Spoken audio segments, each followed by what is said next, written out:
Cool. What's up, people? Hope you guys are doing well. Mid-money trader back with another video. Today is more predominantly trading. I'll just be going through my trading strategy. I just figured somehow I haven't gone through it yet, and I feel like that would provide good information for my traders out there. And I'm sorry to all my SMMA fans. Sorry, fans is the wrong word. Subscribers. The guys that want to know information about marketing agency and all of that. This video probably isn't for you, but what I will say is next week, early next week, so Monday, I am meant to be launching my first ad campaign for a client, and that will be, so early next week. If things all go well, then I'll be running the ad campaign on Monday, and so either Monday or Tuesday, early next week, I'll be dropping a big SMMA video, because that will basically sum up everything I've done for my first client. And I feel like that'll be really useful for you guys who are just starting SMMA and all of that. So that'll be the difficulties I've ran into, what I found was good about it, the cons, the pros, if I think it's worth it, how easy it is to start, all of that. It'll be a haven of information. So fingers crossed everything goes well, and I'll launch the campaign on Monday. And wish me luck, guys. It's my first one as well. I'm still learning, so hopefully that goes well. Okay, fine. So let's get into it. I'm gonna try screen record my screen. We'll see. I'm not a very good editor.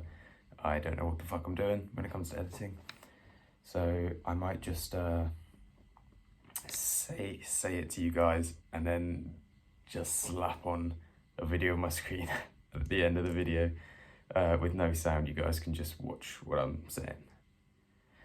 So yeah, cool, let's crack on to it. So yeah, as I've said before, I'm sure, I started swing trading.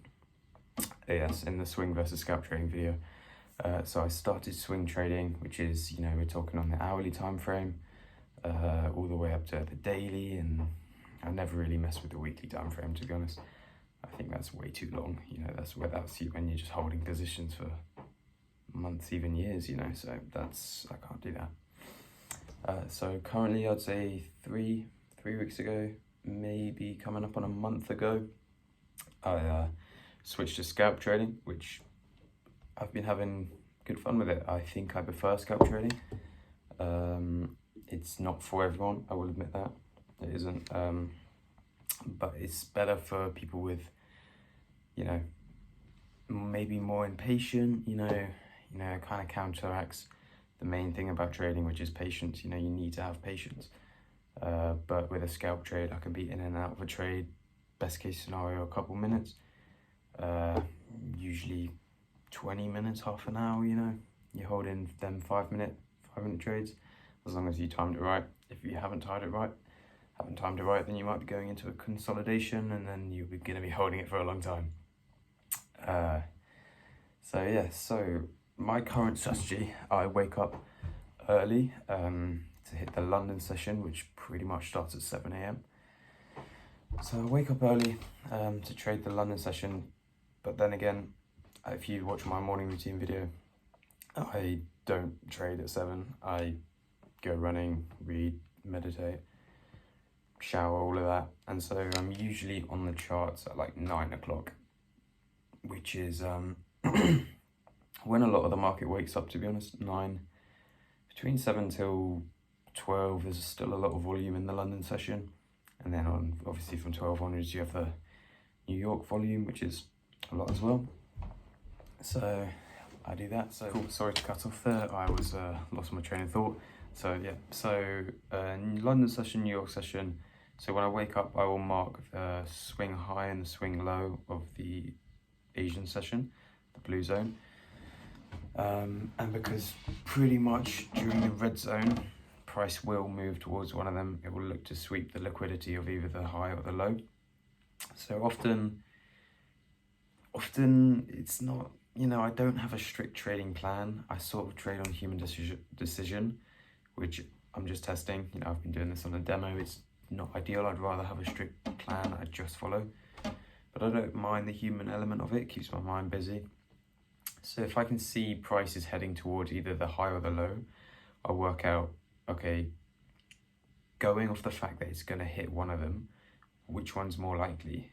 If I see a kind of a bearish movement heading towards the Asian low, I will kind of just put on a short saying, right, well, I can see where price wants to go. You know, that's sort of a habit you develop just by watching the charts for hours and hours and hours. You're like, okay, well, price is obviously going to want to go here. So I might as well not wait there. I might as well short to that point and then to go long if that's what you think price is going to do. So I'll just sort of, you know the saying, the trend is your friend. I'll just go with the trend and just join the shorts to the swing low or join the bulls to the swing high. That's the trend I often do.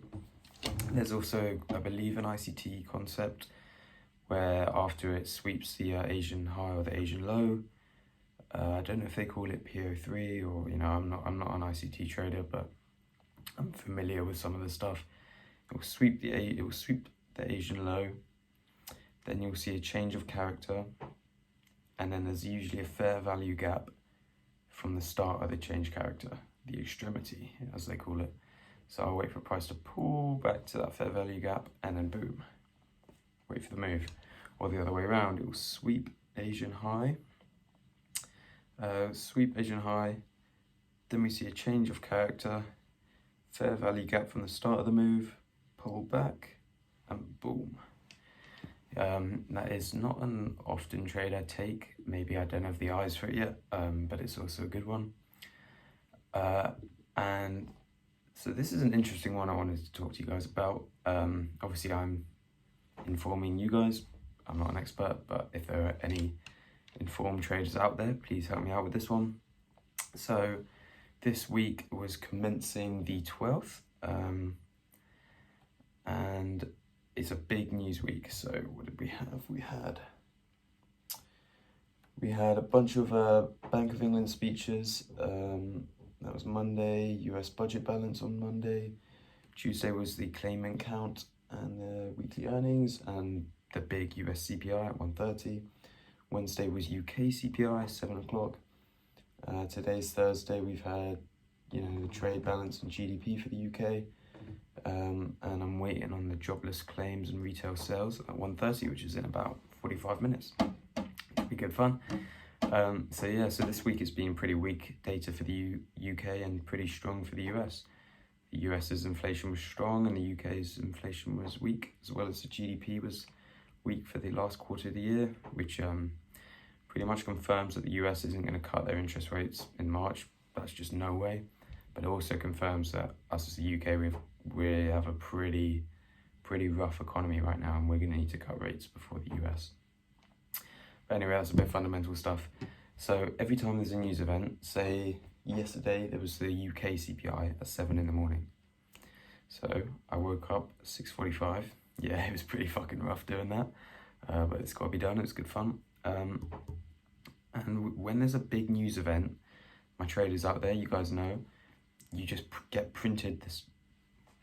You get printed this massive candle, whether it's bullish or bearish, it doesn't matter. You just get the second that 5 minute or whatever time frame you're on, the second that candle opens, it's just boom, just printed just like that. It's fucking massive. You don't even know what's happened in there.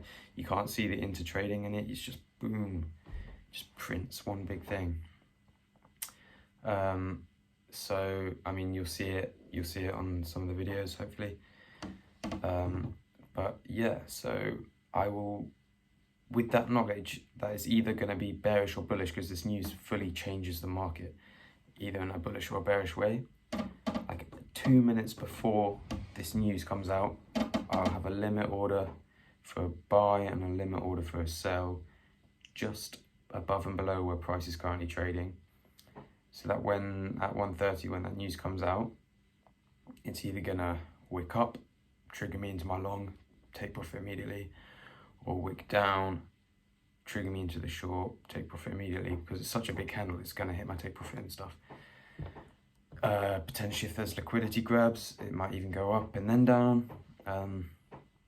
But yeah, so it's like the theory's there that I can't lose money on this. It either just think about it. Like, I have a long and a short, and it's going to go up or down. One of them is going to win. Even if one somehow loses, which has happened, you know, I'm saying it prints a big candle, but there is trading in between that big candle. We just can't see it. It's too quick. So I've had scenarios where it triggers me in, but actually then goes back down, stops me out, and then back up, and then back down. Like, the news is wild. The volatility is crazy. We can't see it, but it happens. But usually one of the trades will take profit because it's going to go in one of your direction anyway. The issue is that, you know, trading's a marketplace. For me to buy, someone has to sell. And so there's such big volume that some of my news trades, you know, there isn't someone else on the other end to take me up. So I had my stop loss and take profit for, like, stop me out if I'm losing £5, get me out, and then get me out of my winning if I'm £20 up. But there's like no one in the market to do that. So I ended up with the US CPI on Tuesday. I ended up, one of them lost £30 and gained £60. And those were just not the numbers that I put in. Obviously it ended up being okay because I won more money, but I'm not in, it was a bad feeling because I wasn't in control. If you guys know what I'm saying, like, the orders there just did not match up with where I was buying and selling, I suppose. So I was meant to get out at 5 and take profit at 15. Ended up getting out at 30 and taking profit at 60. You know, that's just completely not what I said to do, but because it's such a high volatile market and there's just no one on the other end to take up my orders, you just sort of leave it to the fate of the market. So I did that for this week. I did that for the US CPI, the UK CPI, and I woke up this morning to do it for UK GDP, although I tried to not have a take profit. I thought it would just wick down. It wasn't that big of a move this morning, so wicked down straight away back up before I could close, and suffered a pretty decent loss. But, you know, we'll make it back today and tomorrow, hopefully. But yeah, so that's my trading strategy, guys. I don't have a plan, kind of. I am sort of going on human emotion. I mean, a lot of the times, so I'm working on the 15 and the 5 minute chart.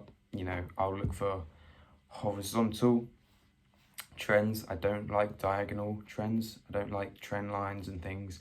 I just don't think they're a high probability setup. It's just like, it's diagonal. It's weird. It's like, I just find that price does not respect them as much as a strong, well-tested horizontal support or resistance, demand or supply. You know, that's just what I found. So I feel much comfortable trading that. But like, I also throw in ICT. I throw in, take into consideration order blocks, liquidity run sweeps, you know, fair value gaps. You know, I just keep everything in mind, and I'm sort of just getting more and more and more experience that I can read the market. And that's what I want. I just want to be able to load up the charts, read the market, understand where it's going and what I'm going to want to do.